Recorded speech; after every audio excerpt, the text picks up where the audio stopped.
Hello दोस्तों, कैसे हो आप सभी। उम्मीद करती हूँ कि बहुत ज्यादा अच्छे होंगे। तो आज की वीडियो वो आपको थंबनेल देखने से पता तो चली गई होगी कि एक ऐसी बात है जिसको ध्यान रखने से आपके नेट जेआरएफ में आपको बहुत ज्यादा, क्या मैं कहूंगी, पूरी तरह मदद मिलेगी। तो कौन सी बात है उसके बारे में डिस्कस करते हैं। आप हमेशा क्या करते हो, बहुत सारी किताबों को इकट्ठा कर लेते हो, बहुत सारी वीडियोस देख लेते हो, ठीक है।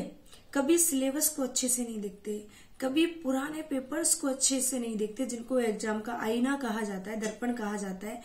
उनको देखते तो आपको एहसास होता है कि नेट जेआरएफ चीजों को रटने की बात नहीं करता है। नेट जेआरएफ बात करता है समझ विकसित करने की। अगर आप इस एक चीज को नोट कर ले और इस एक बात को समझ ले कि नेट के एग्जाम में रटने की, ठीक है, रट्टा लगाने की बिल्कुल भी आवश्यकता नहीं है। नेट का एग्जाम ये चेक नहीं करता कि आप कितने इंटेलिजेंट हो।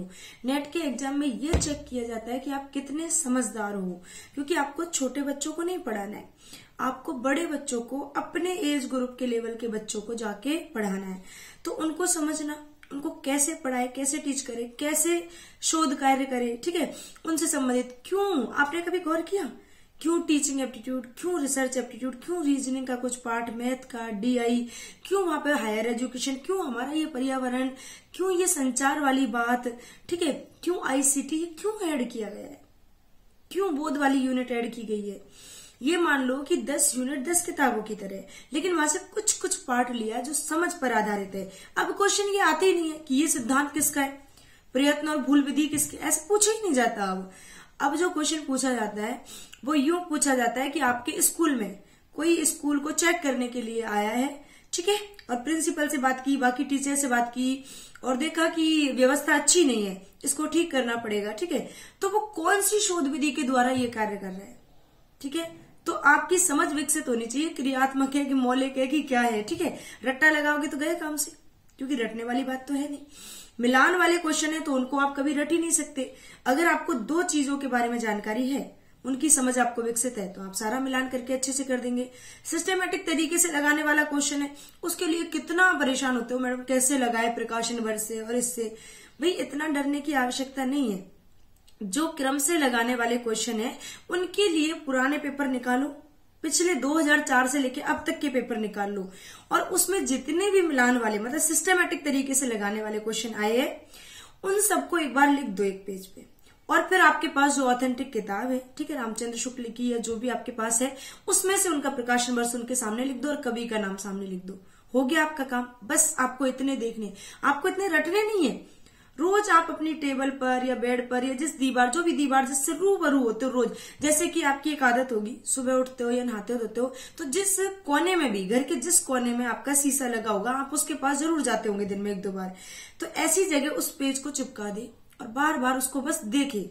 क्योंकि एक बात को आप याद करिए कि जब अपन स्कूल टाइम पे थे, जैसे ही हमारी क्लास में टीचर आते हैं, हम पहले पाठ को निकाल कर बैठ जाते, चाहे वो हिंदी का हो, इंग्लिश का हो, एसएसटी का हो, कोई भी हो, और उसको हम याद नहीं करते, लेकिन वो देखने मात्र से हमें याद हो जाता था।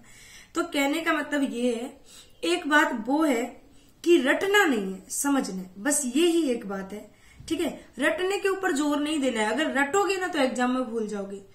नेट जेआरएफ के एग्जाम में, चाहे आप सीटेट वगैरह का एग्जाम देख लो, चाहे रीट वगैरह का, जो एग्जाम टीचिंग लाइन से संबंधित है, उसमें रटने की बात काम आते ही नहीं है। जो रट्टा लगाता है, जो रट्टू तोतू है, वो यहाँ पर सफल नहीं हो सकता। वो पढ़ सकता है, वो इंटेलिजेंट बन सकता है, लेकिन वो सफल नहीं हो सकता। सफल होने की जो मतलब की जो की है वो यही है कि आपको समझ विकसित करनी पड़ेगी। नेट जेआरएफ के एग्जाम में आप प्रीवियस ईयर के क्वेश्चन पेपर निकालेंगे, सॉल्व करेंगे, तो आपको खुद ये बात पता चल जाएगी कि चाहे आप केवीएस मैदान को पढ़ लो, दृष्टि पब्लिकेशन को पढ़ लो, चाहे और कोई भी जो साहित्य, तुपका, ट्रूमैन वगैरह उनको पढ़ लो, सारी की सारी किताबों को एकदम अच्छे से रट लो। वो कहते हैं ना कि घोट कर पी जाओ, उसके बावजूद भी आपको लगेगा फिर भी क्वेश्चन एज इट इज तो आए नहीं आते ना। कमेंट करके बताना, नहीं आते ना क्वेश्चन। क्यों?